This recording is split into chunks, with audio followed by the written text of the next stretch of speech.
Não vou falar do Lula agora. Vamos esperar o julgamento de hoje à tarde, na quarta-feira, e aí a gente faz um vídeo com menos bola de cristal. Vamos falar de uma situação quase religiosa. A morte de Deus, que o Nietzsche anunciou. Na verdade, ele não anunciou, né? Ele apenas relatou aquilo que ele já estava vendo, que é a nossa incapacidade de criar metafísica. Nossa incapacidade de pensar como nós pensávamos, ou seja, em busca de um absoluto.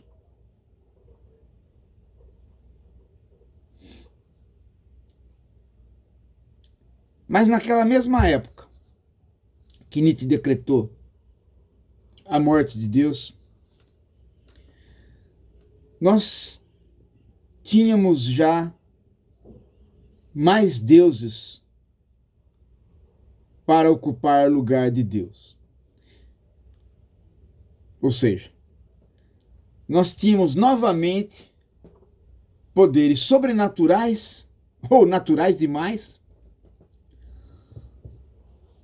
para ocupar o lugar de um poder que não podia mais ser absoluto. Um Deus pode reivindicar o absoluto. Dois deuses já não podem mais. E a modernidade tardia que Nietzsche viveu abriu esse espetáculo da morte de Deus e da volta dos deuses. Um deles, o dinheiro. Outro, algo parecido com o dinheiro, mas subproduto dele, o deus petróleo.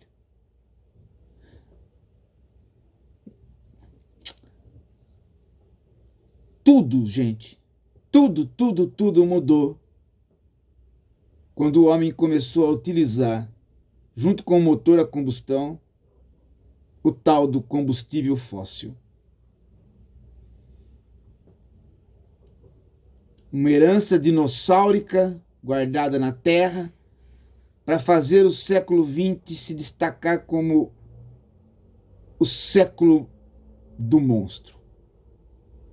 Toda monstruosidade, todo tamanho, tudo que é grande e ao mesmo tempo tudo que é pequeno se pôs no século XX de uma maneira espetacular. Do carro à viagem à Lua.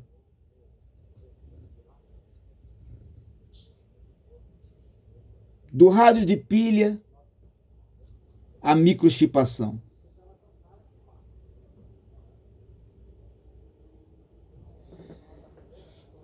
Eu mesmo esses dias estava pensando, né? O que virá se nós tivermos que tirar alguns deuses da praça? Por exemplo, o deus petróleo. E eis que eu estava pensando nisso e chegamos hoje ao fim das discussões sobre o clima. E o relatório que aparece é um relatório que nos assusta profundamente, porque mostra que o mar realmente está avançando demais. Aquecimento global é uma realidade que já ninguém mais discute, nem pode discutir, porque as coisas estão ficando evidentes. Quer dizer, o número de ciclones aumentou, o número de furacão aumentou. Em alguns lugares você não consegue produzir mais nada por preços acessíveis. E, o pior de tudo, o petróleo continua sendo aquilo que faz o mar, por conta das emissões de petróleo, aquilo que faz o mar comer um monte de cidades por conta das geleiras sendo destruídas. Vamos ter que eliminar um dos deuses que vieram no lugar de Deus. E vai ser o petróleo um dos primeiros. Não à toa, o país que foi para a reunião apenas para barrar esta decisão sobre o petróleo foi a Arábia Saudita. Ela é a grande prejudicada. Ela não tem outra economia que não o petróleo. E a riqueza do mundo árabe, que não é a riqueza do povo árabe, está por um fio.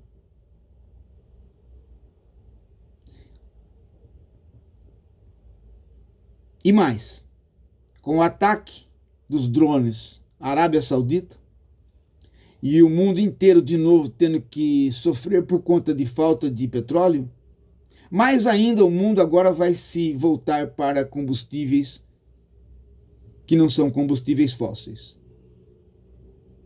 Mas isso não significa, em hipótese alguma, um alento aos ecologistas. Por quê? Porque hidrelétrica, que vai surgir no lugar, ou a energia solar, também podem ser pensadas em formas capitalistas de devastação. Todo mundo sabe que na Espanha já há uma tendência de se cobrar pelo uso do sol. Em outras palavras, quem estiver usando energia solar através de pequenos aparelhos terá que pedir autorização para o Estado. E em vários lugares, inclusive no Brasil, hidrelétricas monstruosas destroem tudo e nem compensam o serviço que fazem.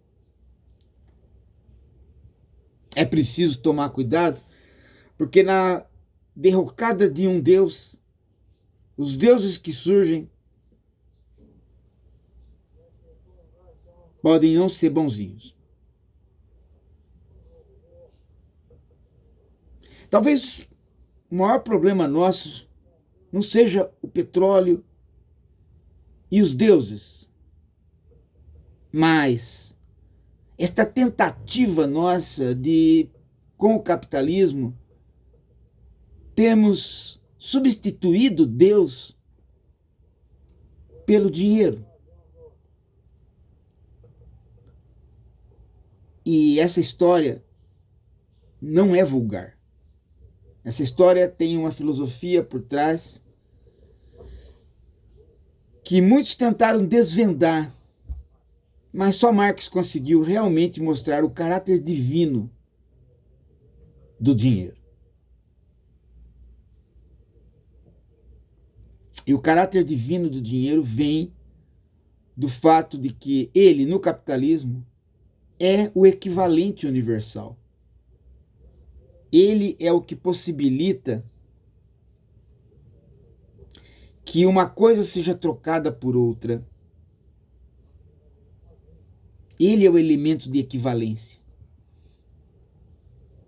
Nós já tivemos o gado como dinheiro.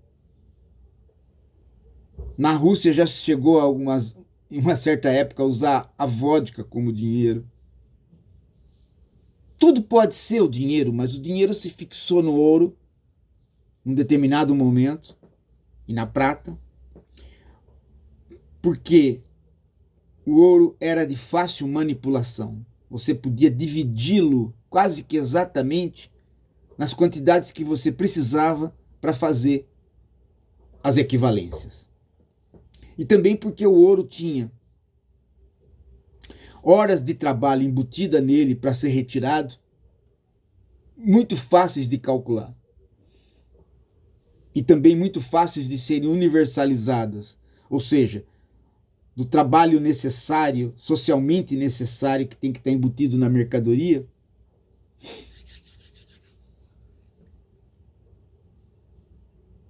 Ele era socialmente necessário, espraiado pelo mundo todo, com muita mais facilidade do que outras mercadorias. Então ele foi a mercadoria que foi escolhida com muito mais facilidade de ser o elemento que pode ir ao mercado e fazer com que 2 vacas possam equivaler a 4 camisas, e assim por diante. Ele faz com que o mercado funcione sem os mercadores, sem os homens. E ele vem para o bolso seu,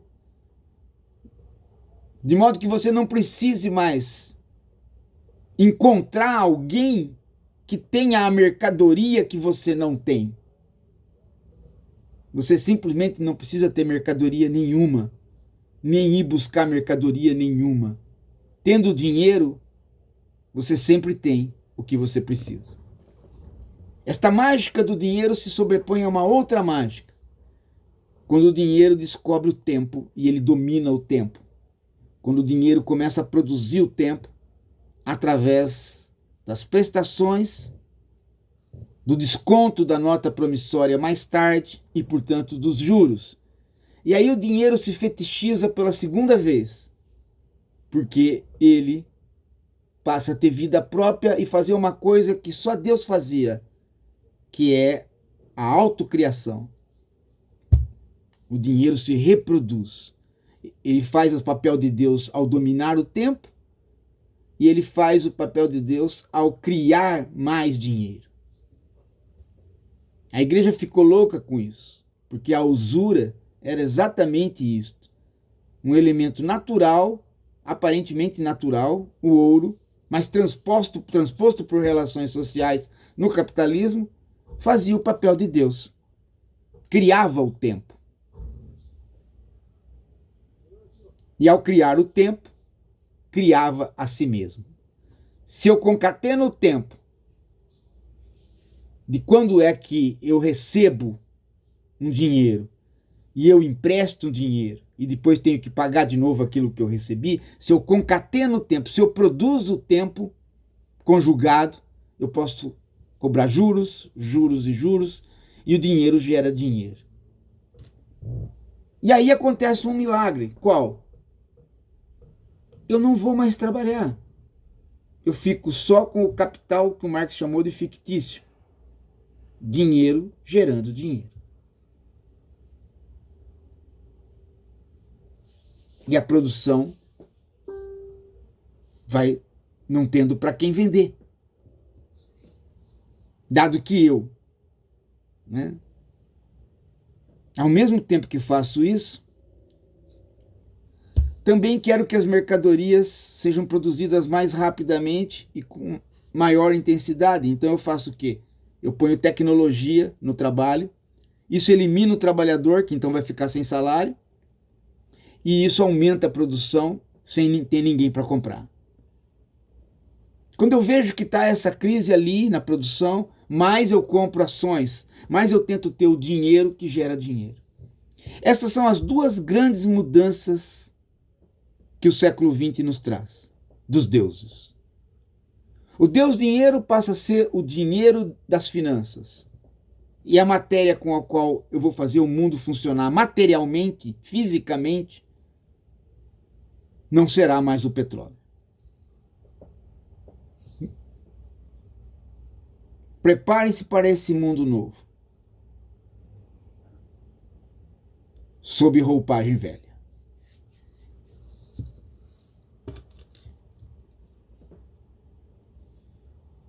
Vocês não vão conseguir viver sem Marx e sem Nietzsche, porque sem eles vocês não vão entender o que está acontecendo.